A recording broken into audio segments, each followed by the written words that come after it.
Só gostaria de iniciar o vídeo falando que, apesar do nome, este canal não tem nenhum vínculo com a equipe de super terroristas da Spectre. Não somos parentes!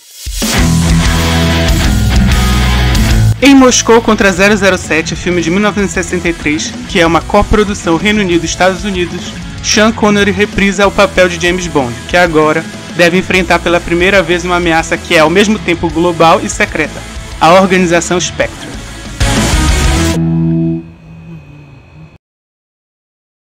A Spectre não foi capaz de perdoar Bond pelo fracasso de Dr. No no filme anterior. Como assim quem é Spectre? Spectre é uma organização terrorista global que não atende a nenhuma nação específica. O ódio pelo 007 é tão grande, mas tão grande, que no início do filme somos apresentados a um verdadeiro pega-pega assassino, com o agente Bond e um assassino ainda misterioso. Ele usa um fio de nylon para enforcar o agente e depois da matança retira sua máscara, para descobrirmos que aquele Bond na verdade não era James, era apenas um coitado fantasiado de Bond para melhor treinar as técnicas de assassinato. Hora de uma abertura de filme bem sensual com somente o instrumental da música tema. O filme recomeça, porém, com o que é uma das atividades menos sensuais do mundo, um campeonato de xadrez. Uma figura misteriosa, Kronstein, sai vitorioso, e é chamado para a reunião com Ernst Blofeld, que nunca mostra a cara, mas mostra o gato, e a vilã do filme Rosa Klebb.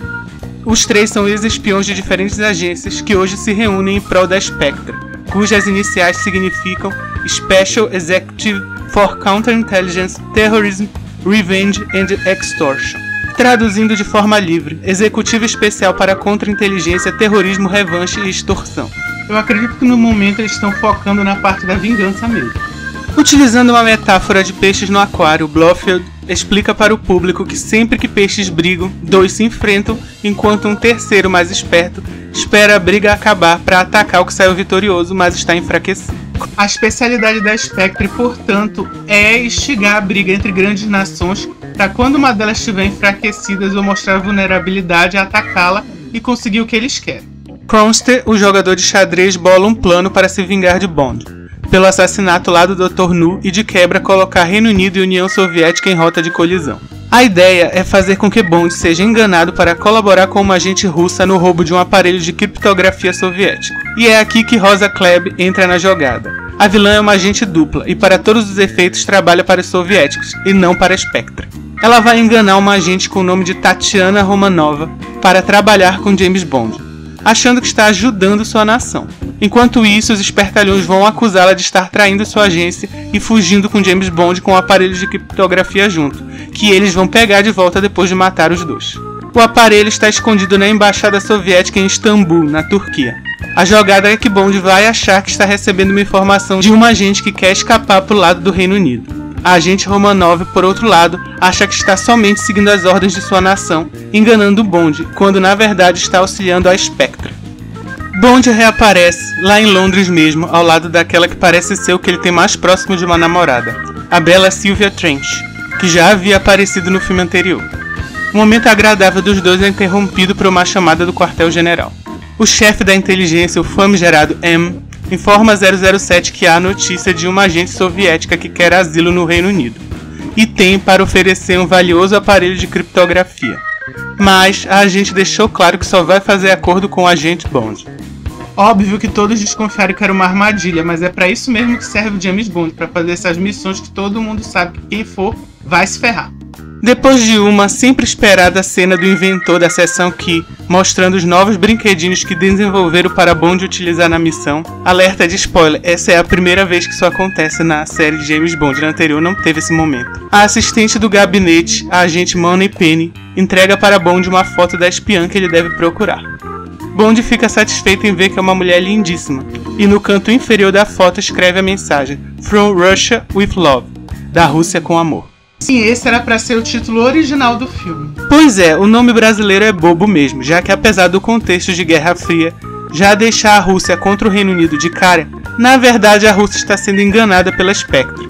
O nome em inglês, por outro lado, da Rússia com amor, faz mais sentido no contexto do filme, já que uma espiã russa e James Bond acabam tendo que unir forças para sobreviver. Portanto, não temos Moscou contra 007. Na verdade, Moscou está totalmente cega do que está acontecendo aqui entre James Bond e a Spectre. Voltando ao filme, Na área de treinamento secreta em que o sósia de Bond é assassinado lá no início, a vilã Klebb testa e recruta Donald Grant para fazer seu trabalhinho sujo, vigiar de perto Bond, pegar o equipamento que ele conseguir tirar da embaixada e assassiná-lo. Alguns dias depois, James está em Istambul e se encontra com seus cupinchas locais, que já têm um plano de infiltração na sede soviética.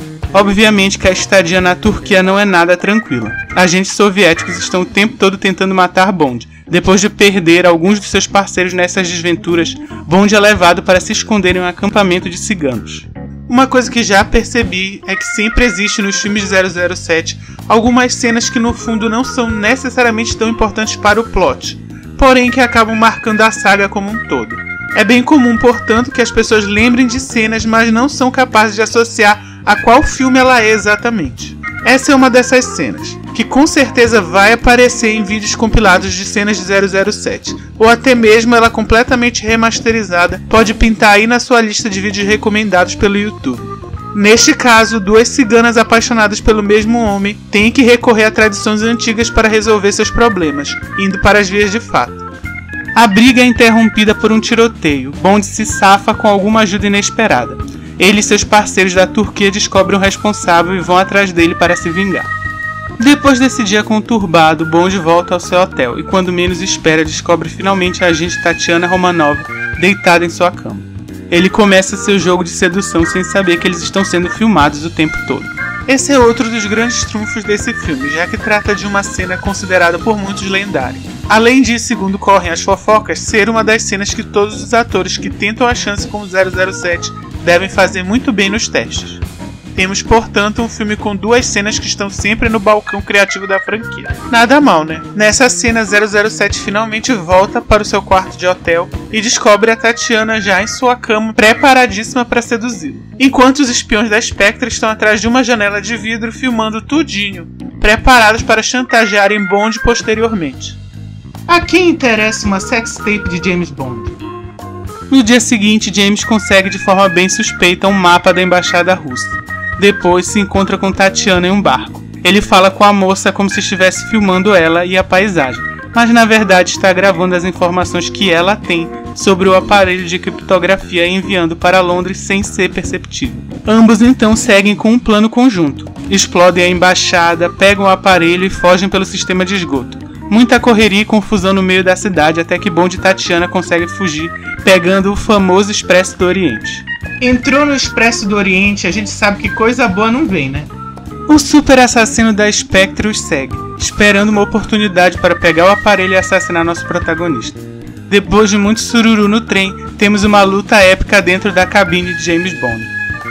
007 e Natasha escapam pulando do trem, são atacados por helicópteros e barcos em mais cenas de ação de tirar o fôlego. No fim do filme, nossos heróis estão na Itália e parece que está tudo bem com os pombinhos no hotel. Porém, entra uma camareira que Bond não conhece, mas Tatiana sabe muito bem quem é. Dá tudo certo, Bond e Tatiana se beijam no barco, lembrando a cena do filme anterior onde Bond e Hannah se beijam também num barco, mas aquele era um barquinho, esse é um barco maior, lá em Veneza. E aí finalmente toca a música do From Russia With Love. E eu creio que seja a primeira vez que tem uma música tema, porque o Dr. No só tinha aquela música do James Bond que ficou característica pela cena que passa ele dando tiro pra tela, né?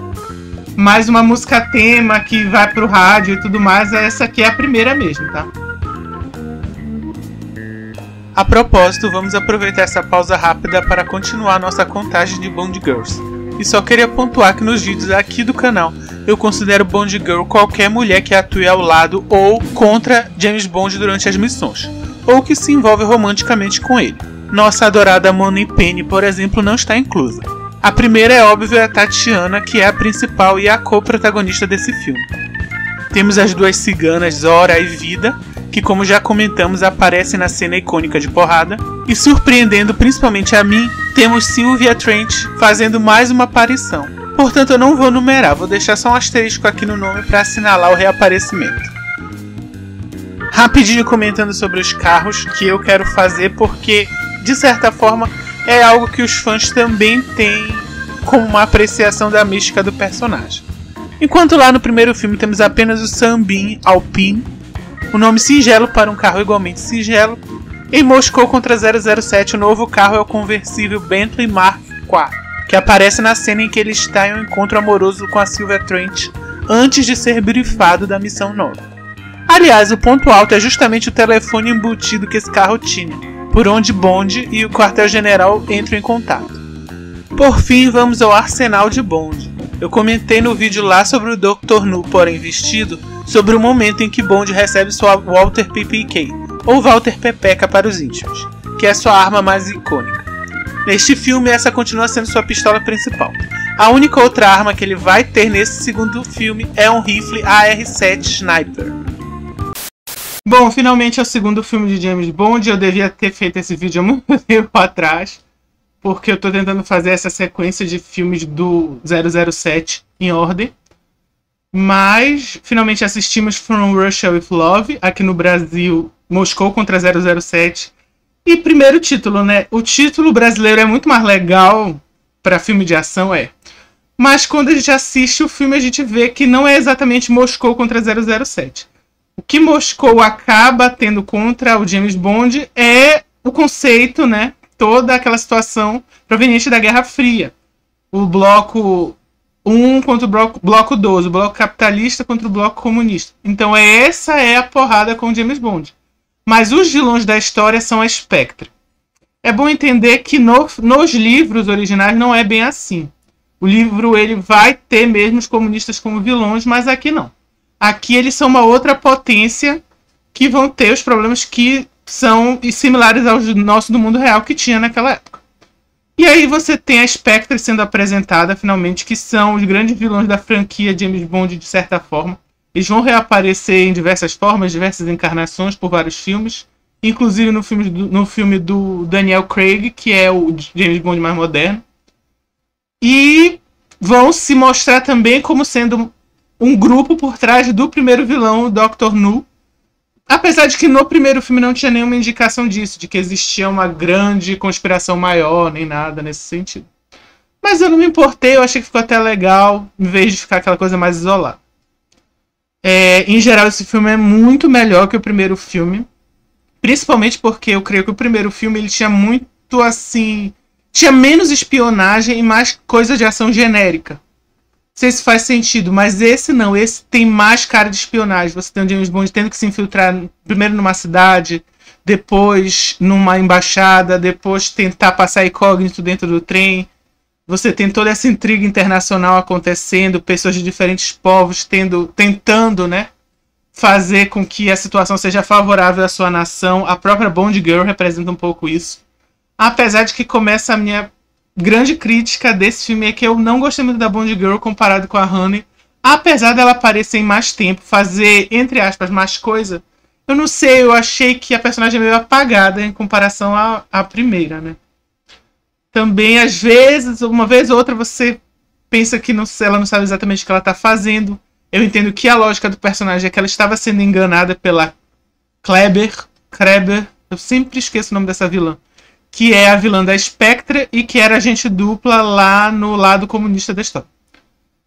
Mas, assim, tirando isso, é muito melhor do que o primeiro, tem mais localidade, já que o primeiro, basicamente, você só vai ter Reino Unido e Jamaica. Nesse você já vai ter Reino Unido, você vai ter Turquia, você vai ter Itália, eu creio que você chega a passar algumas localidades da Itália. Então isso demonstra também a franquia crescendo. Eu acho que no geral é um bom filme, eu não tenho grandes críticas a ele como filme de ação. Eu acho que pra época era muito bom, apesar de que eu achei que o último ato ele não ficou tão legal. A parte mais, vamos dizer assim, o suco da ação, a parte mais legal, que mais vão comentar depois que o filme acabou da ação, pelo menos na minha opinião, tá? Com certeza é a briga do Bond com aquele super agente lá da Spectre dentro do Expresso do Oriente, lá na cabine. Aquela cena é muito legal. Toda aquela sequência deles se conhecendo, ele entrando na cabine, brigando com o James Bond, e o James Bond e a Tatiana... É Tatiana? A Bond Girl conseguindo sair do trem em movimento. Toda essa cena é muito legal e é a melhor parte do filme no aspecto ação. O principal problema é que depois disso você vai ter o James Bond sendo perseguido por um helicóptero ou um monomotor, não lembro exatamente, mas enfim, uma nave voadora, no meio de umas colinas lá, uma cena meio trashzinha. E depois ele sendo perseguido num barquinho por autoridades que eu creio que era a marinha de algum país ou a própria Spectre, não lembro direito. Até que ele finalmente consegue fugir para a Itália. E lá ele é atacado de novo pela vilã do filme, que é a Rosa Kleber. Não deve ser nenhum desses nomes. Mas enfim, eu acho que eu vou botar aí o nome dela em algum lugar. Eu gostei dela como vilã. Eu achei bem interessante. A luta dela no final é meio trash, mas assim, ela tentou. Ela fez o que ela pôde. Ela contratou o cara que ela achou mais fodão. Ela seguiu o plano à risca lá do cara do xadrez, que não era um plano tão bom assim. Ela contratou uma agente que fez o trabalho dela, então ela fez o que pôde como vilã. Eu achei ela até muito mais competente que o Dr. No. Apesar de que, até o Dr. No, eu acho que a Spectre ainda não estava com 007 no radar deles. É sempre bom pensar isso, porque os filmes de James Bond, eles atuam de uma forma que você sempre tem uma história pregressa e uma história posterior quando o filme começa e acaba. Só que você não tem conhecimento dela. Você só tem conhecimento daquilo que o filme vai te dizer.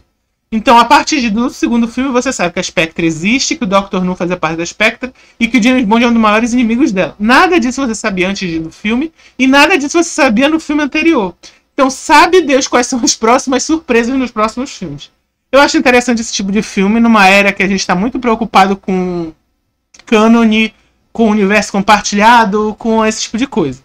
E ali você simplesmente pega, vão ser 2 horas de filme onde você vai prestar atenção no filme e o que o filme te contar é verdade. Você não precisa ficar discutindo, você não precisa ficar, mas não deveria ser assim, porque o James Bond pensa assim, pensa assado. Não, não tem isso. Pega o filme, assiste, entrega e vai ver. Se tu gosta no final, tu vai dizer, gostou ou não gostou. Então eu acho que é a vantagem desse... Tinha uma certa pureza nesses filmes de ação dessa época, eu acho. Então tem essa parte. É óbvio que ele tem muitos dos defeitos dos filmes de antigamente e dos filmes de ação de antigamente. Enfim. E os defeitos e acertos de um filme do James Bond em geral. Mas por enquanto ele é infinitamente melhor que o Dr. No. Não que eu não tenha gostado, se vocês verem lá o review, que já tem... Deve ter mais de 1 ano, eu acho. Eu gostei do primeiro filme, mas eu achei que faltou.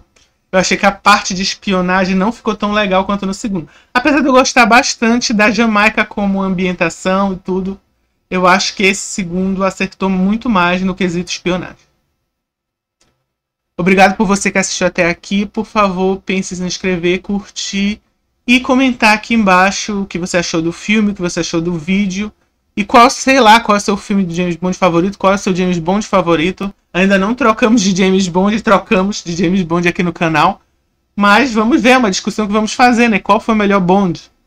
Obrigado e até a próxima.